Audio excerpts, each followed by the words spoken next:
Okay, guys, it's Hello. 1 o'clock, and there's a lot of ground that we need to cover, so I'm just going to get into the swing of it.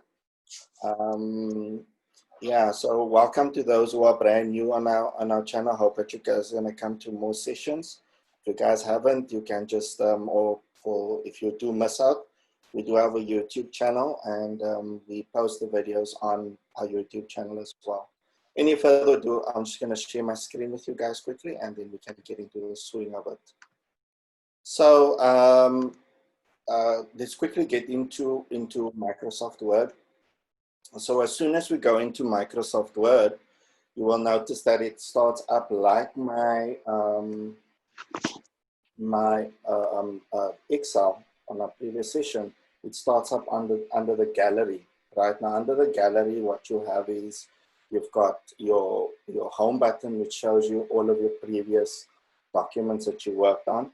And you know, you can hold up to, I think, 60 of them within this window, and they work first in, first out. However, if you're busy on a specific document and you want to keep it in this menu, if you go through this menu, you'll see that there's a pin button there. So when you pin it, you will see it will go to the top level and it will stay there irrespective.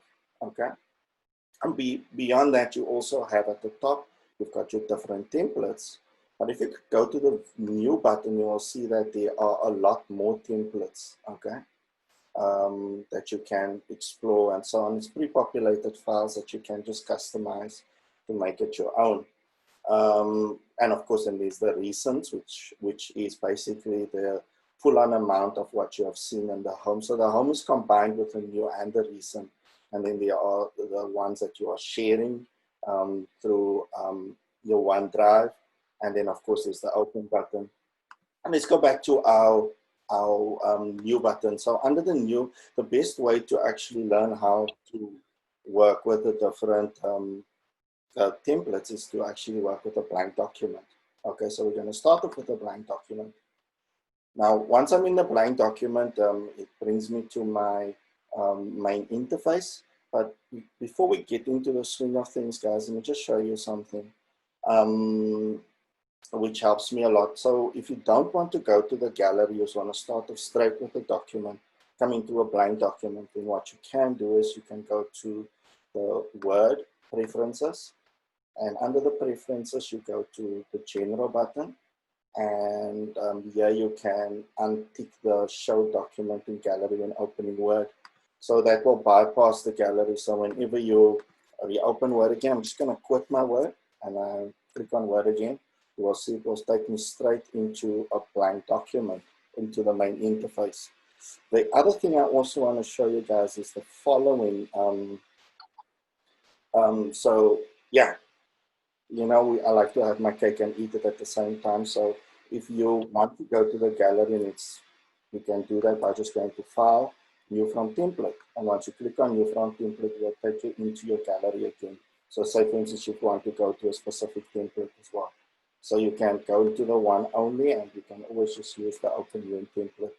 Now, on our main interface, you will see the following. You will see we've got our toolbar here at the top, the little blue bar. Okay, and that just basically shows you how you can go to your templates, save, undo. It's now under repeat, but if you do something, it will become a redo button. And then there's the print button and the additional buttons here on the side. Now, next to it, it is, just below that is the different tab buttons. Now, each tab consists of what they call a ribbon.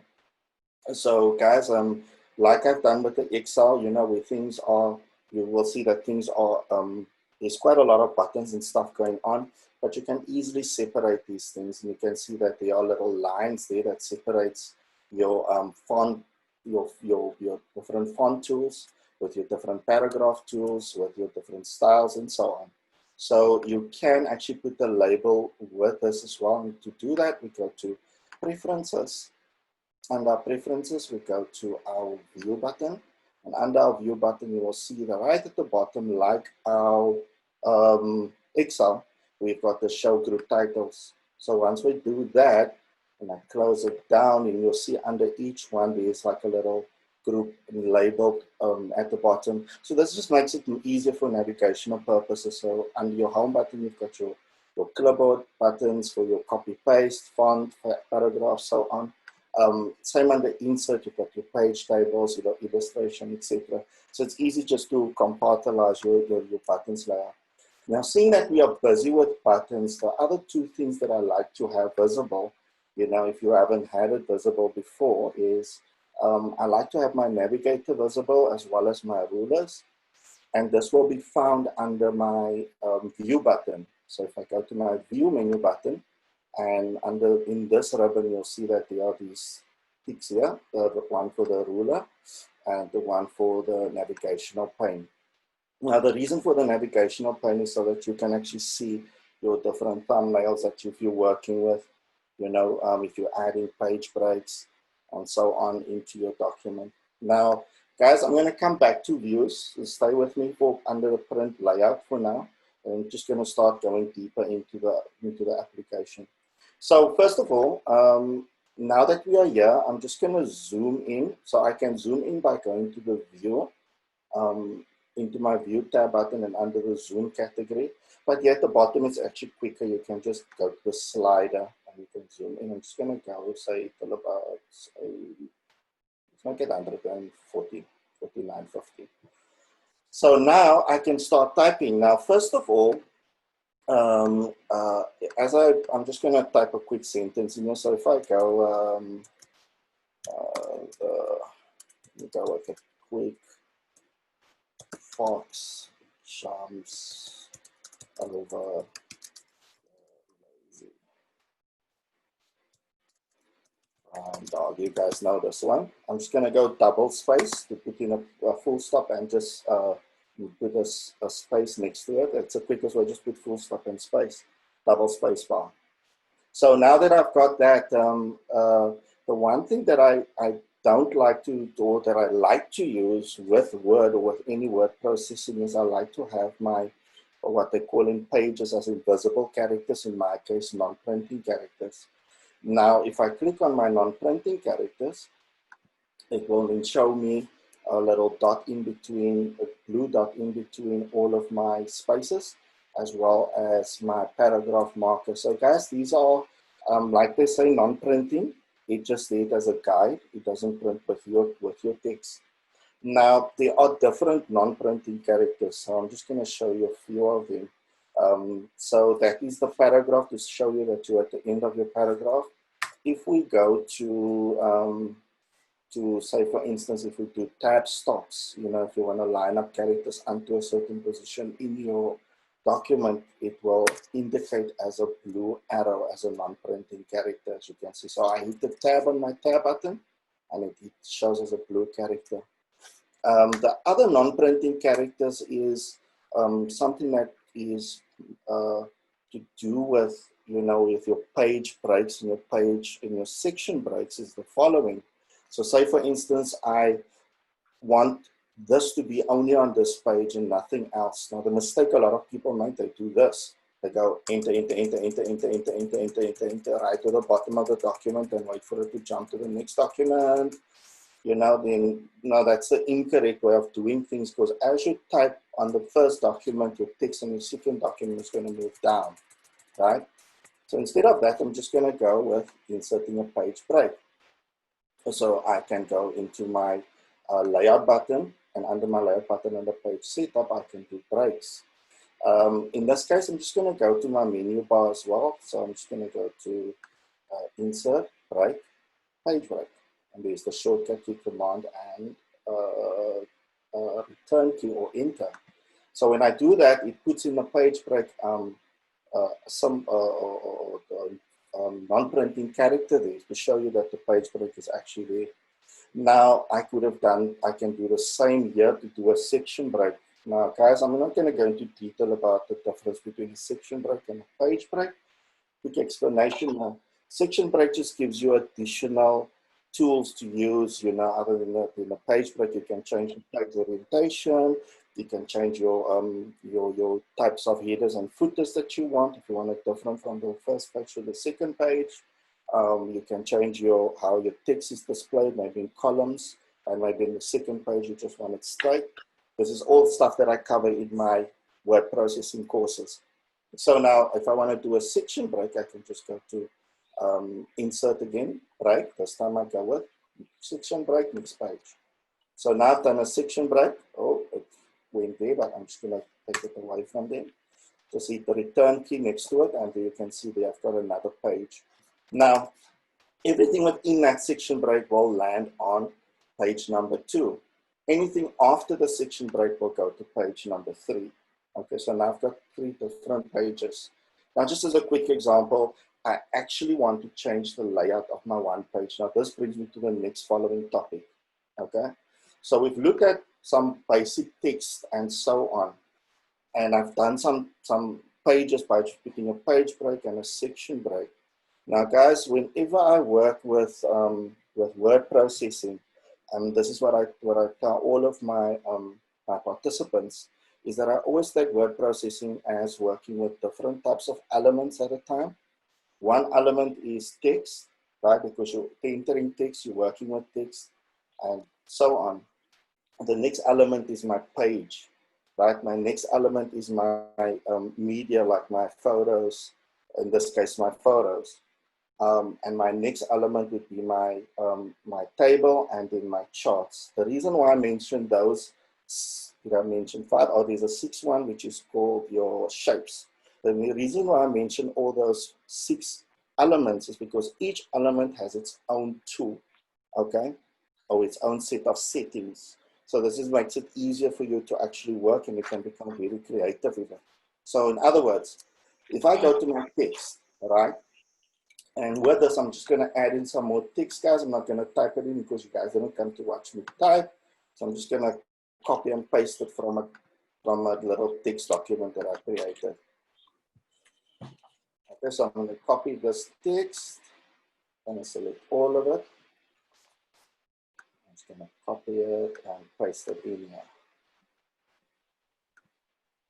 Okay, so there I've got all my text, and you can see some of them have multiple sentences and one paragraph, and some of them have only one sentence in one paragraph. So let me look at the text side of things first. Now, first of all, to work with text, like I mentioned, that each little button has got its, or element has got its own tools, right? So text normally works under the home ribbon button, okay? So here I can see that I can make it bold, I can change it to italics, I can change the size of it, I can highlight the text, I can change the text color, and so on, right? So that's to do with my text. Under my text, I can then go to my paragraph settings, where I can say, look, I want my paragraph spacing to be wider there, I want it to be narrower, and so on. So this is all to do with text. Okay, so keep that in mind. So we've got all text utilized in that specific tool. Now, if I now want to look at my page, say for instance, now that I've done my different page breaks and so on, I want to work with my page orientation. So then I will go to my layout, and here's my page setup. So now, say for instance, under my my one that I've got for my section break, I actually want to, one after my section break, I actually want to change my orientation, so I can go there and say landscape. Okay, so you will see that none of the other 2 pages have changed to landscape. Why? Because it's done after the section break. Okay, it's something that Alan showed in his previous session with pages as well, the one advantage that Word's got. But that is just one of the utilities that you can use with a section break, besides by splitting the page. Now, if I want to delete the section break totally, right, then what I will do is I can just hold down the FN key and backspace. Before I do that, I'm just going to change my orientation back to portrait, because if I take out the section break, everything will change back to landscape. So I'm going to go back to portrait, and in my section break, there's one question I get a lot from my clients: how do I remove a section break? And it's just holding down your function key or FN key at the bottom of your keyboard. I'm just going to call it up to show you guys the FN key, and you just hit the backspace, and that is how you remove the section break. Now you can see that I'm going to move back to 2 pages. Now that I've shown you about the text as well as the page, you can change settings on that. Let's look at the other elements. Now, when it comes to the other elements, this becomes quite easy. And all of these elements is found under the insert button. So if I go to my insert button, you will see that here you can see there's some additional things that we can do. Put in a cover page, another blank page or page break. Guys, a blank page is basically just another word for a page break, but it will basically what it does, it will just make a clear page. Remember, we're not working with pages per se, but with word processing, we're working with text. Okay, so we can't drag page 2 to page 1. We have to drag the text to a different page and so on. So yeah, I cover this more in my Word course, but let's continue. Now, here I've got my pictures, shapes, icons, 3D, and so many other things going.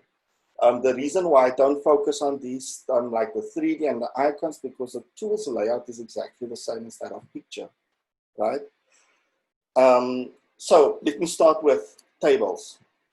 So yeah, I'm going to put in a table into my next page, or let me put it into my first page anyway, just as a rough table. So I'm going to click on table, and I'm going to go with, say, five rows, 4 columns, or 4 rows, 4 columns. Pretty easy. Here's my table. Now, guys, check this out. It shows me my table, all good and well. But now that I put in a table, you see that another tab has been added. Like I mentioned to you guys earlier on, specific items have their own tools. So here I've got my table, and you can see table designs being added as well as layout.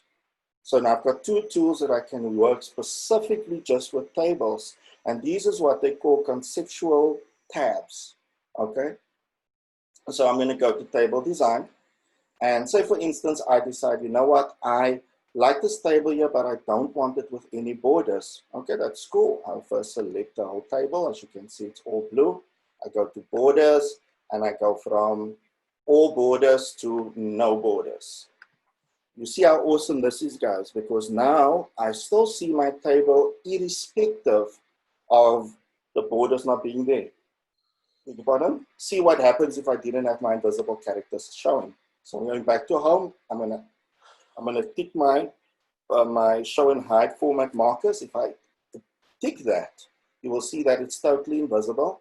And now you might be confused because now it doesn't click beyond a certain point, but it only clicks in like certain points on my document, because you're not showing your non-printing characters. It's difficult to work with this.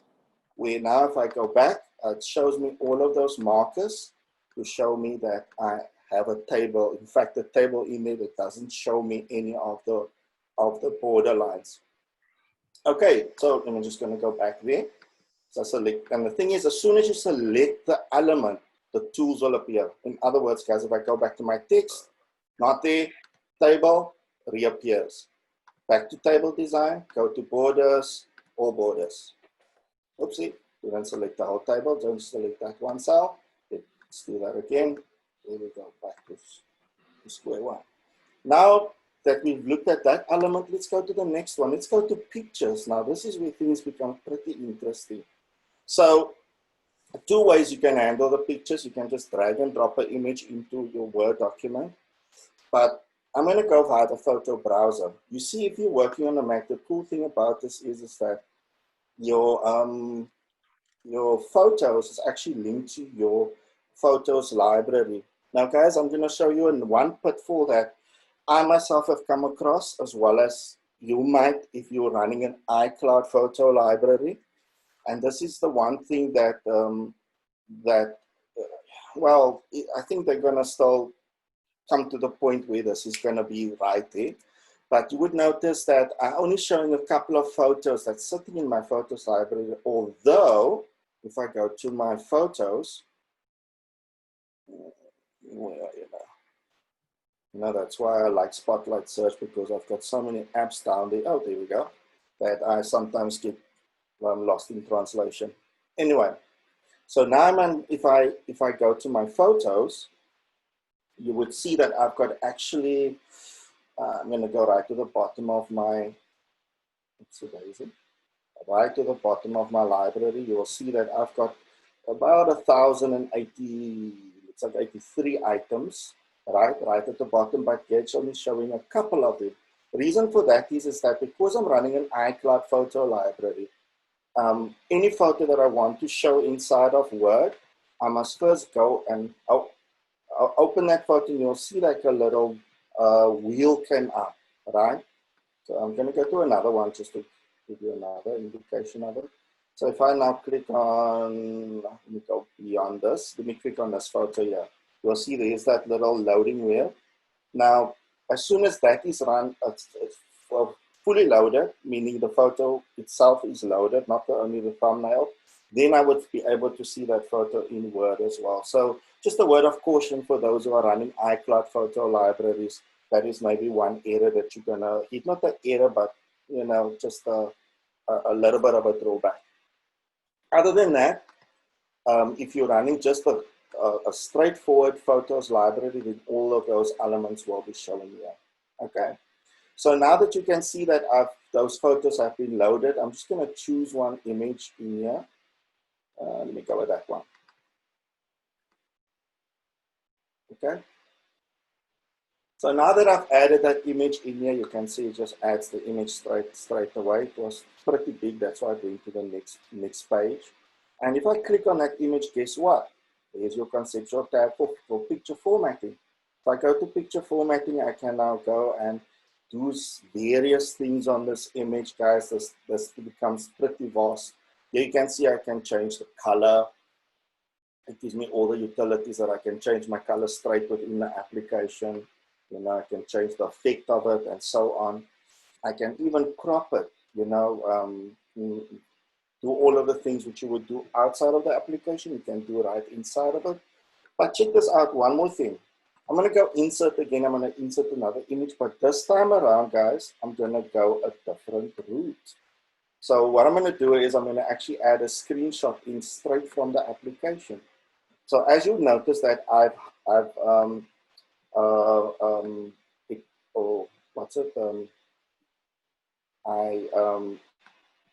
expanded on my windows that was in, or maximized on my windows, which was minimized down at my dock.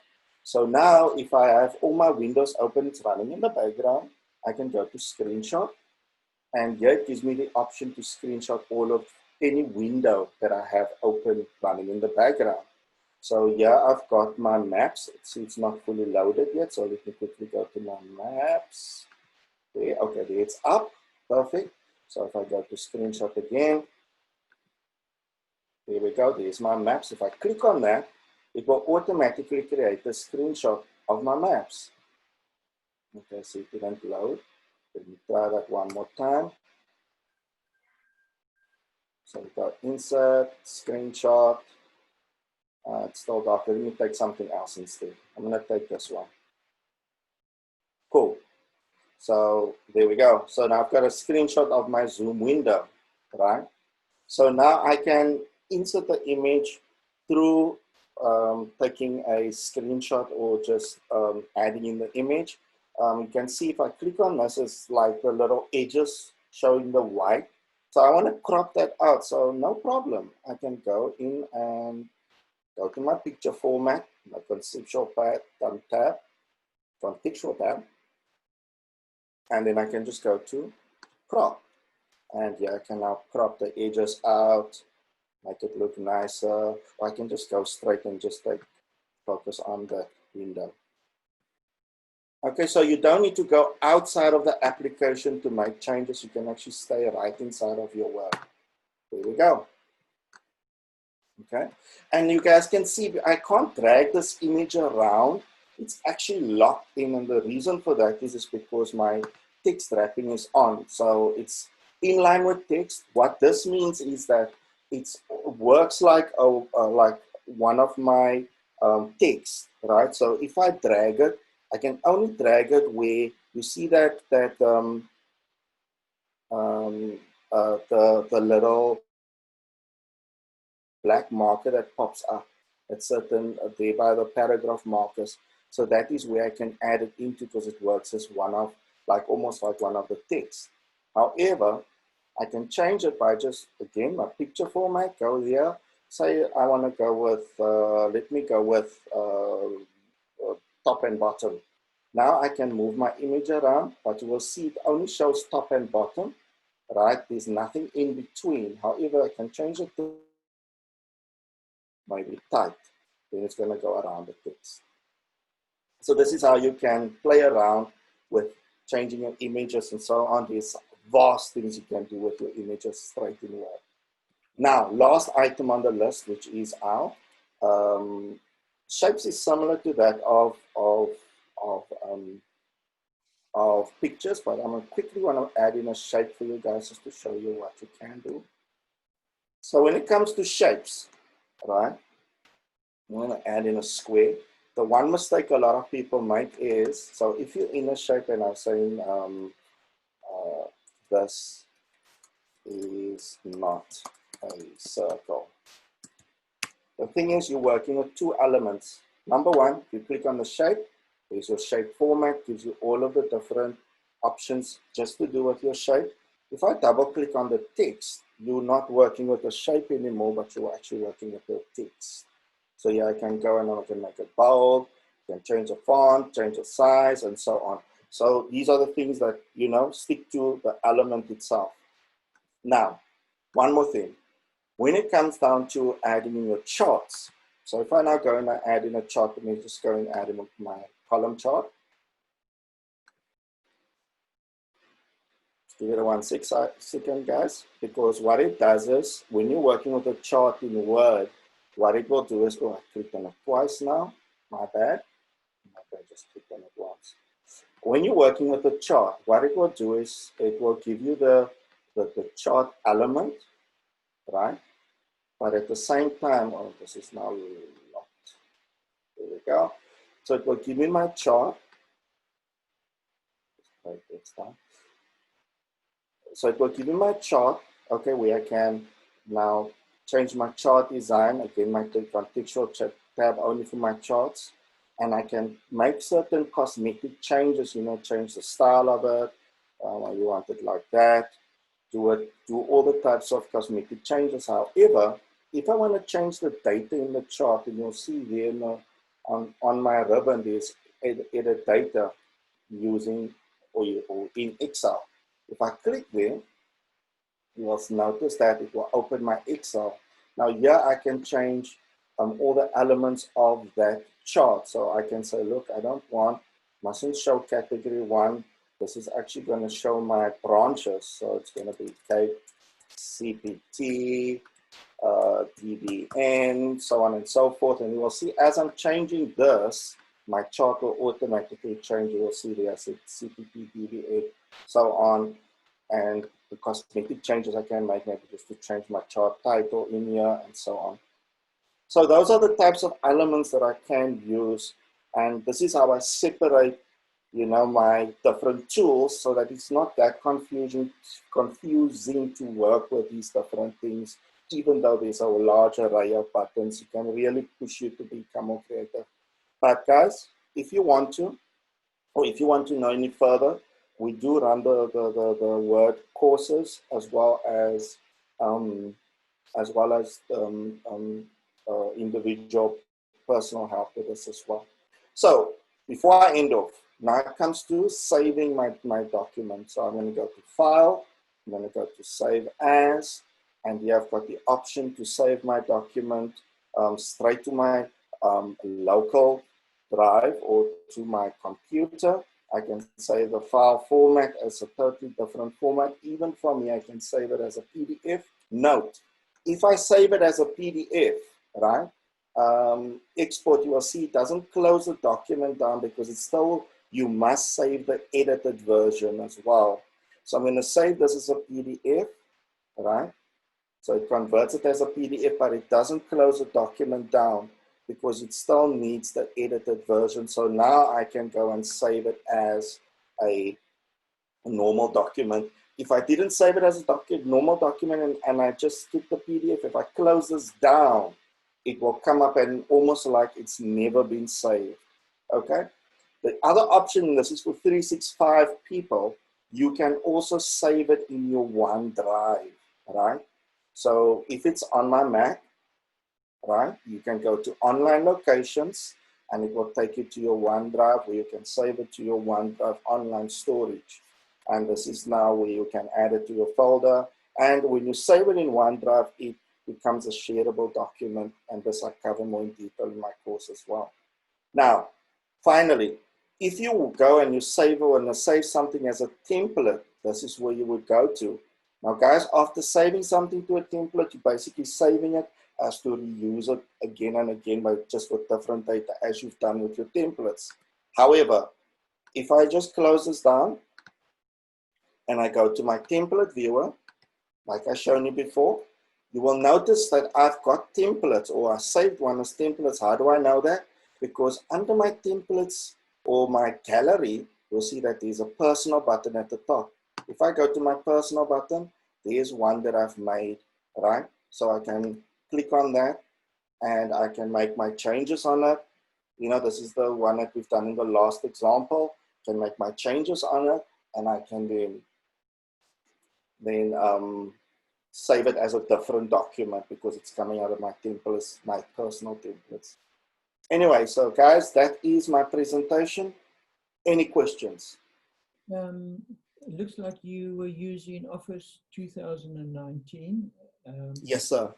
I have the previous version. Is it worth upgrading?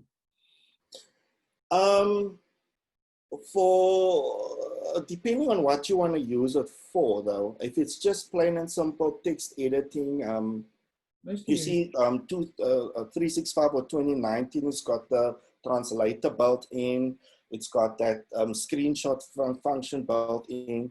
It's got a direct access to Wikipedia. It's got all of those tools combined into it, right? So 2016, if you just want to do text editing, you write a book, you're not going to go into all of those utilities, then you can stick to your guns, sir.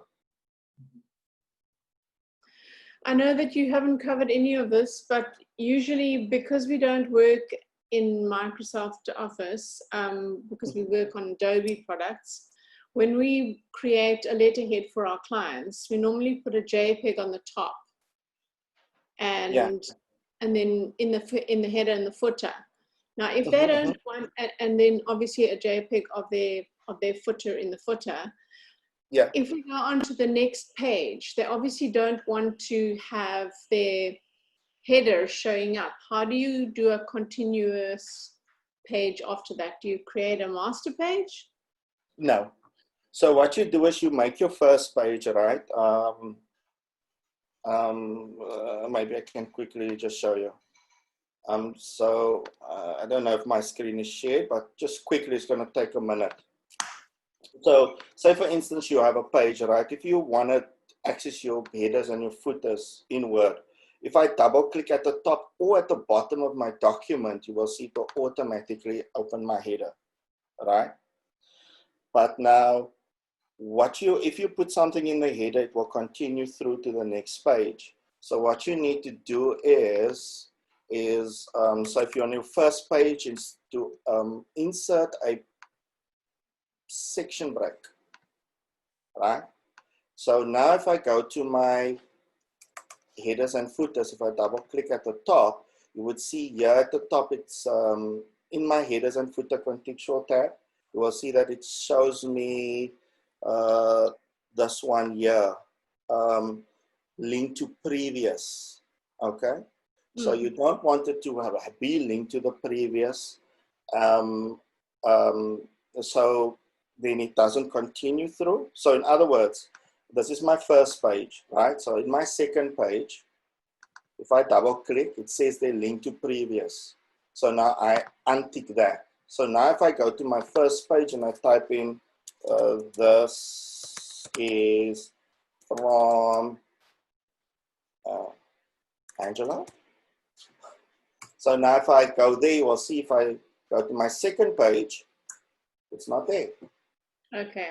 Okay. Reason for that is the section break. That's why I mentioned that the section break is like a page break on steroids. because you're actually breaking. I helped this one client who was writing a book, 500-page plus book, and he wanted on each chapter, he wanted to change every time. So I said to him, what you do is at the end of your chapter, you don't put a page break, you put a section break. And then you just untick the link to previous, put in your new header, done. Got it. When can we get more information about Word? Come to my Word course. Thank you so much. No, it's a pleasure. Thanks for the question. Thank you. Awesome. Thanks, guys. Right. Thank you very much for joining us. We look forward to seeing you on Wednesday, Thursday, Monday, Wednesday, Thursday, Monday, Wednesday, Thursday. Thank you. Okay. Bye. Thanks, Bye. Angela. Well done. Oh, it's a pleasure, guys. All of the best. Bye, Corbus. Bye, Brian. Bye. Bye. Bye, Lorraine.